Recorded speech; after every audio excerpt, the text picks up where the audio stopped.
सातों बधा लेकर आए हैं। बहुत समय पहले की बात है। किसी साहूकार के 7 बेटे थे और उनकी एक बहन करवा थी।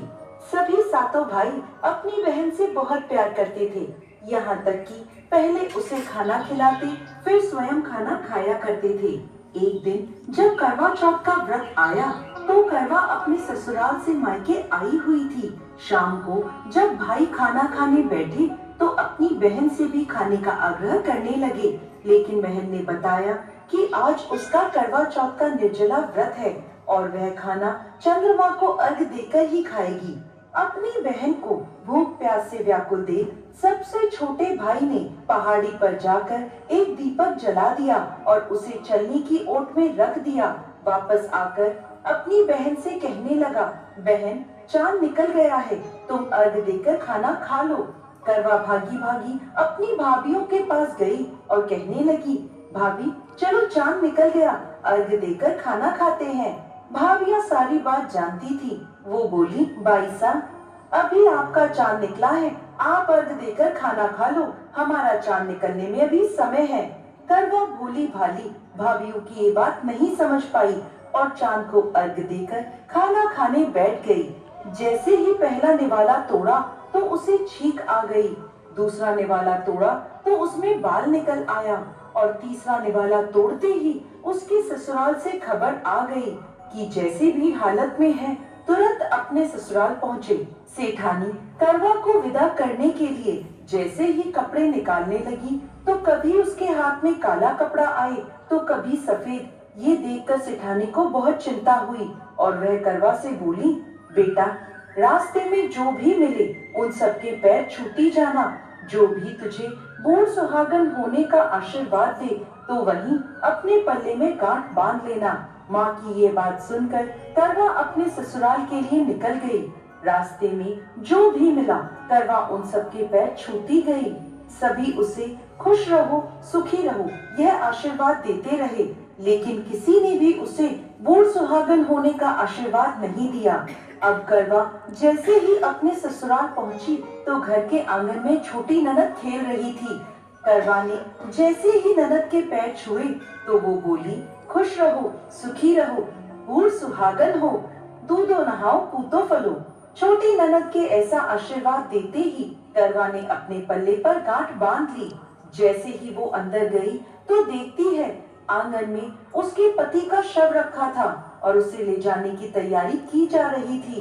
यह देखते ही करवा रोने लगी, विलाप करने लगी और कहने लगी, मैं इन्हें कहीं नहीं ले जाने दूंगी, इन्हें कहीं मत लेके जाओ। जब कोई भी उसकी बात नहीं माना, तो वो बोली, मैं भी इनके साथ चलूंगी। सभी ने विचार किया कि साथ में ले चलते हैं इसको। सभी के साथ करवा शमशान घाट पहुंच गई। जब पति के अंतिम संस्कार का समय हुआ, तो वह बोली, मैं इन्हें नहीं जलाने दूंगी। सब कहने लगे, पहले तो अपने पति को खा गई, अब उसकी मिट्टी भी खराब कर रही है। लेकिन करवा ने किसी की एक ना सुनी। किया और उसको शमशान में ही एक झोपड़ी डलवा दी। उस झोपड़ी में करवा अपने पति को लेकर रहने लगी। अब करवा सुबह शाम अपने पति की साफ सफाई करती और उसके पास बैठी रहती थी। सुबह शाम छोटी ननद आकर उसे खाना पानी दे जाया करती थी। अब वह हर महीने की चौथ का व्रत करने लगी। व्रत करती, चंद्रमा को अर्घ देती और जब पूजा करने बैठती, तो चौथ माता प्रकट होकर कहती, करवो ले, घड़ी बुखारी करवो ले, भाइयों की प्यारी करवो ले। तो करवा उनसे अपना सुहाग मांगने लगती। हर महीने की चौथ माता उससे कहती, तेरा सुहाग हमने नहीं, सबसे बड़ी चौथ माता ने लिया है, उनसे अपना सुहाग मांगना। ऐसे करते करते अश्विन की चौथ आई, तो करवा उनसे कहने लगी, माता, मैं 12 महीने से यहाँ बैठी चौथ का व्रत कर रही हूँ, अब तो मुझे मेरा सुहाग वापस लौटा दें। तब अश्विन की चौथ माता करवा से कहने लगी, तेरा सुहाग हम नहीं लौटा सकते, तुझसे बड़ी कार्तिक की चौथ माता नाराज है। यदि तू अपने पति के प्राण वापस चाहती है, तो उनके पैर पकड़ लेना और उनके पैर छोड़ना मत। 16 श्रृंगार का सारा सामान तैयार रखना। ऐसा कहकर चौथ माता अंतर्ध्यान हो गईं। जब कार्तिक की बड़ी चौथ आई तो करवा ने अपनी छोटी ननद से 16 श्रृंगार का सुहाग का सारा सामान मंगवाया। जब ननद ने जाकर माँ को यह बात बताई तो सास बोली, पागल हो गई है, जो मांगती है दे आओ। छोटी ननद सुहाग का सारा सामान लाकर करवा को दे देती है। अब वह करवा चौथ का व्रत रखती है, चंद्रमा को अर्घ देती है और जैसे ही जोत करी तो चौथ माता उसके सामने प्रकट हुई और कहने लगी, करवोले, घड़ी बुखारी करवोले, 7 भाइयों की प्यारी करवोले, दिन में चांद उगाने वाली करवोले। तब उसने उनके पैर पकड़ लिए और बोली, माँ मेरा सुहाग मुझे वापस लौटाओ। ये सुन चौथ माता बोली, अरे तू तो बहुत भूखी है, 7 भाइयों की प्यारी है, तुझे सुहाग का क्या काम। तो करवा कहने लगी, नहीं माता, मुझसे बहुत बड़ा पाप हो गया, मेरे सुहाग को मुझे वापस लौटा दो माता। मैं आपके पैर तब तक नहीं छोड़ूंगी जब तक आप मेरा सुहाग मुझे वापस नहीं लौटाती। यह सुनकर चौथ माता ने करवा से एक एक कर सुहाग का सारा सामान मांगा और करवा उन्हें सारा सुहाग का सामान एक एक कर देती गई। तब चौथ माता उससे कहने लगी, तुझे जरूर व्रत करने की सारी विधि सब बात कोई समझा के गया है। तो करवा कहने लगी, माता मुझे तो हालात ने सब कुछ समझा दिया है, आप बस मेरा सुहाग मुझे वापस लौटा दे। तब चौथ माता ने अपनी आंखों से काजल निकाला, उंगलियों से मेहंदी और मांग से सिंदूर निकालकर उसे करवे में घोल दिया और उस जल से उसके पति को छींटा लगाया। छींटा लगते ही उसका पति जीवित हो गया। जाते जाते चौथ माता उसकी झोपड़ी पर लात मार गई, जिससे उसकी झोपड़ी महल में बदल गई।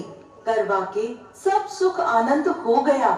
शाम को जब छोटी ननद भाभी के लिए खाना लेकर आई तो देखती है कि भाभी की झोपड़ी तो कहीं है ही नहीं, उसकी जगह एक बड़ा सा महल खड़ा है। उधर करवा खिड़की में बैठी छोटी ननद के आने की प्रतीक्षा कर रही थी।